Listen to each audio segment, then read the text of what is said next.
Refrán de güey. Val más cagallón de borricu, coración de obispo.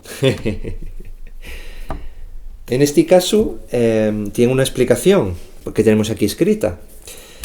En principio, se refiere a las virtudes de los excrementos de los burros como abono para la tierra. Es decir, que es bueno desde el punto de vista del mundo campesino, en cuentes de el rezo, estar orando o las plegarias.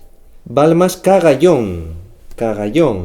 Yo pensaba que era castellano también, pero bueno, sería el excremento, la cagada, el cagallón. Las virtudes de los excrementos, al final es una realidad material. Aplicar abono a las cosechas da sus frutos. En cambio, en el rezo hay una incertidumbre, no se sabe exactamente si se hará realidad o no. O al menos es una de las posibles interpretaciones que se puede hacer esto. ¿Tienes alguna opinión? ¿Te parece que tiene cierto sentido? ¿Qué te parece este refrán?